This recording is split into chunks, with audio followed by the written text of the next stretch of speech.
Michelle here with My Designs in the Chaos, where it's our goal to develop, encourage, and grow your crafting talents and confidence. And this month, school is back in session, crafting school that is. And today, we're going to be creating a reverse canvas using Cricut's Infusible Ink.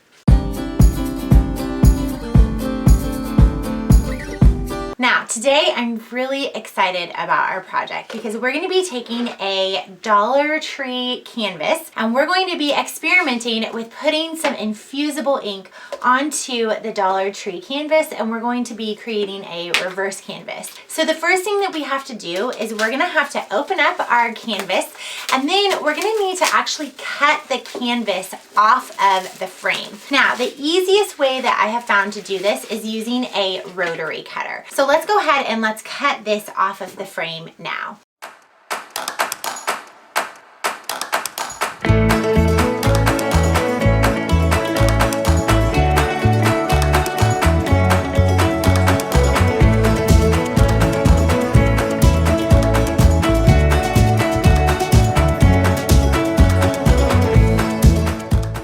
If you want to, you can pull out each one of these different staples off the back, or you can do like what I'm going to do, and I'm just going to go ahead and leave them. I'm going to pull off any extra of this canvas that might hang off or I might be able to see from the front. If you wanted to, you could stain the frame, you could paint the frame.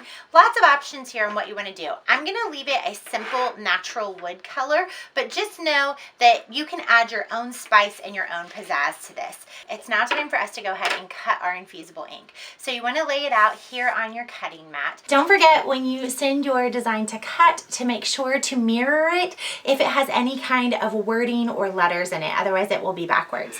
Also, you want to make sure it's really flat on here. You can use a brayer, you can flatten it out, you can use your hands and go like this. Totally up to you on how you want to go about doing that. But you want to put it on your cutting mat, make sure that it's flat on there, and then make sure that you go ahead and you mirror your image if you have words, so that when the infusible ink is applied, it is not backwards.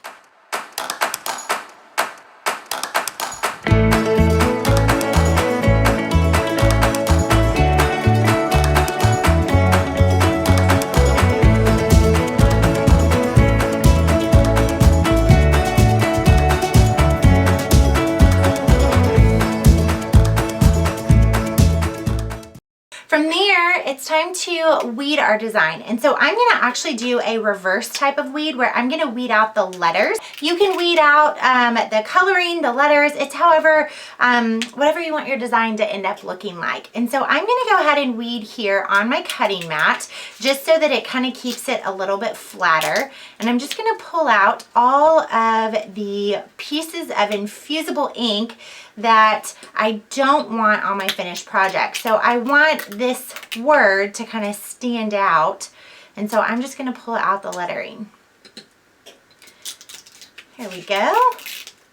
And when you weed infusible ink, it feels really thick. It feels almost like kind of like a butcher paper type of feeling. Okay, and then now I'm going to actually go ahead and trim off this bottom piece so that I can save that scrap, because that infusible ink is not cheap and I want to make sure I can save it for a future project. And then I'm going to go ahead and I'm going to trim this side off as well. I'm going to flip it over,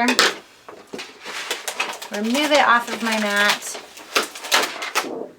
and then I'm going to trim off this edge of the design too.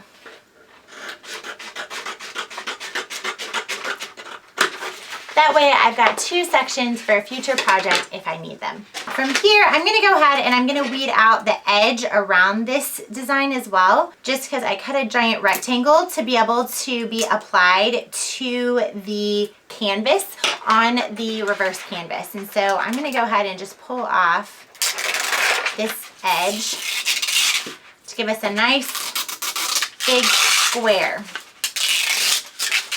So now what I'm going to do is I'm going to go ahead and head over to my heat press that's turned on to 400 so that I can go ahead and press this onto the part of my canvas that I'm going to be reattaching here to my frame. I'll see you over there. Okay, so here we are at our heat press. It's turned up to 400. It's super hot, so you want to be careful that you don't touch it. I have my piece of canvas that I've taken off of that frame, and it's flat here.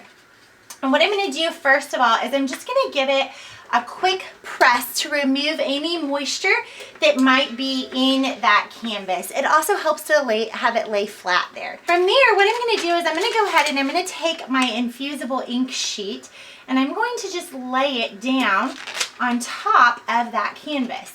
In order to ensure that the Cricut Infusible Ink stays flat while I'm pressing it, I'm just going to use a tiny piece of heat tape here to make sure that it stays flat down onto my canvas.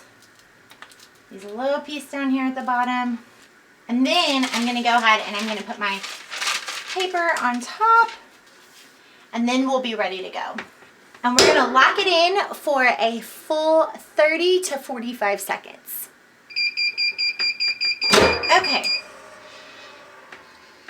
And then we're going to let it cool off for a minute.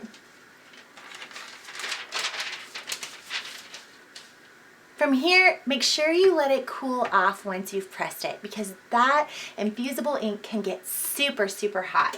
So what I'm going to do now is I'm just going to peel the infusible ink up.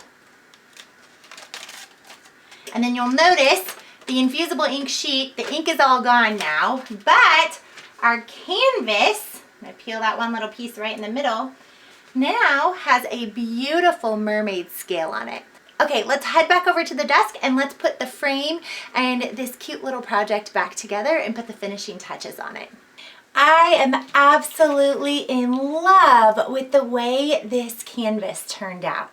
So now what we need to do is we actually need to put the entire project back together and put the frame back on it. So let me show you how you can do that. Now, like I mentioned, you can absolutely stain your frame, paint your frame, lots and lots of options there on what you want to do with that. I'm going to keep mine super simple and we're going to leave it as is, but just know that there's lots of options there for you. All I'm going to do is I'm going to go ahead and I'm going to put some hot glue across the back of here. Now, if you have a staple gun, you can absolutely use a staple gun to be able to apply this as well to the back, but I'm just going to use hot glue. And then what I'm going to do is I'm going to take the frame and I'm going to hot glue it here onto the front of my canvas, making sure that that word chaos is right in the middle, and then I'm going to press it down. And then we're going to go around the back, and just like we did before, removing that canvas off of the backing, we're going to remove any of the extra canvas off of the back again. So all I'm going to do is I'm just going to take my scissors and I'm going to kind of cut here at a little bit of an angle so that you can't see it from the front. And we're going to do that around all the edges of the project. And then if you need extra hot glue in some places to make sure it's secured on there really well, you can do that as well.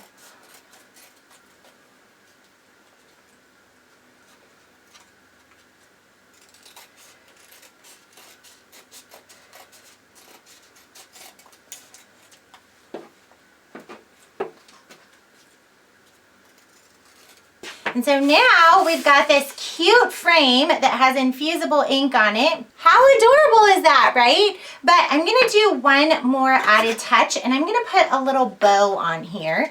I'm gonna place it just right down here at the bottom, just to give it a little bit more pizzazz. Super simple bow. Do a little crisscross here. Put a little twine around it. You could make it a super fancy bow if you wanted. You could make it a super simple bow like I'm doing. Again, the whole goal is to get you inspired to be able to bring your own ideas to life. So I'm just going to wrap this twine around here, and I'm going to cut it off on the back. And then I'm going to put some hot glue on here to help keep that in place. Make sure all of this is facing the front like I want it to. And then we're going to put some hot glue right down here on the bottom of the frame. And be careful there that you don't burn your fingers. I always like to say, are you even really a crafter if you don't have hot glue gun burns? If you still have your fingertips or your fingerprints, I should say. Okay, so from here, now I'm gonna go ahead and I'm just gonna dovetail off the ends of the bow, which just means I'm gonna fold the bow in half and do a simple little cut. It kind of gives a more finished look to the ribbon. Again, just a personal preference. You don't have to do that. You can keep it looking a little more rugged, a little more natural, and that'll work as well. Now we've got an adorable little bow with an adorable little canvas, and you could bling this out as much as you wanted to. If you wanted to put additional jewels on there, or you wanted to do a Christmas decor, there's so many fun options of how you can take this idea and bring it to life yourself. I can't wait to see what you end up creating. If you have any questions, please feel free to leave a comment below, and I would love for you to come connect with us over inside our Facebook community. It's so much fun for me to see what you are creating with your cutting machine. Until next time, I encourage you to stop just collecting and start actually creating. And remember, there's no wrong way to craft. We'll see you next time. Bye.